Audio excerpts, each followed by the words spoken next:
Thank you very much indeed. Now, today is Universal Children's Day, and the UN is saying that child hunger is both predictable and preventable, yet every year it threatens 19 million children with severe acute malnutrition and even death. Well, today governments worldwide are being urged to take a leading role in the international fight against child hunger. Well, Anna Feuchtwang is here. She's Chief Executive of EveryChild charity. Give us an idea of the scale of the problem. I notice we're saying 19 million children face acute malnutrition every year, but I'm sure the situation is actually far greater than that.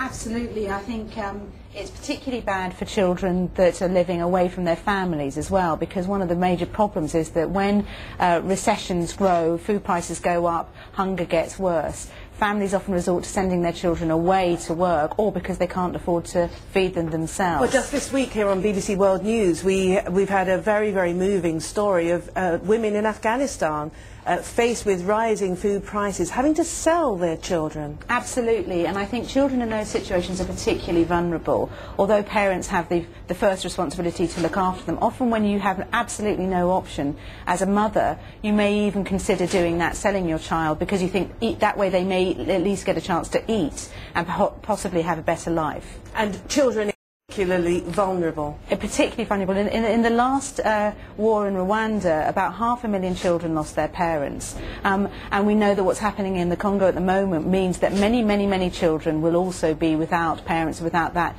direct care. And I think the real problem is that often those children aren't considered in the strategies that governments and non-adopt when they're trying to respond to these particular crises. Because it's assumed that they're part of a family structure with parents to take care of their needs. Exactly, and in fact what's astounding is that there isn't any information at all that's absolutely robust about how many children there are living separated from their families on their own without that absolute care and attention. And coming now to developed countries like here in the UK, within the last 10 days or so, this country has been completely immersed in the story of abuse and the tragic death of a toddler by his own parents, by his mother and people living in the house with her. I mean, is this another instance of how children's well-being is being overlooked somehow?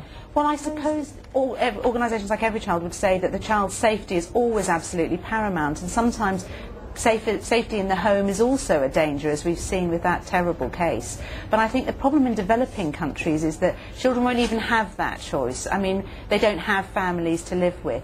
And because they're not being counted by anybody, the services that authorities and governments are meant to be providing just don't reach them at all. In fact, they really, I mean, literally don't count.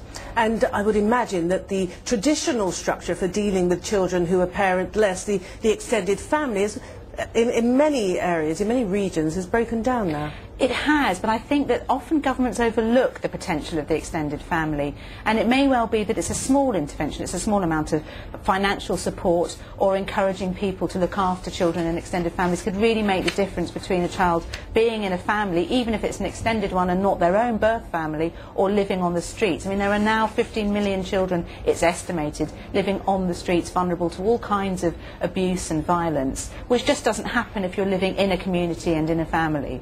Anna,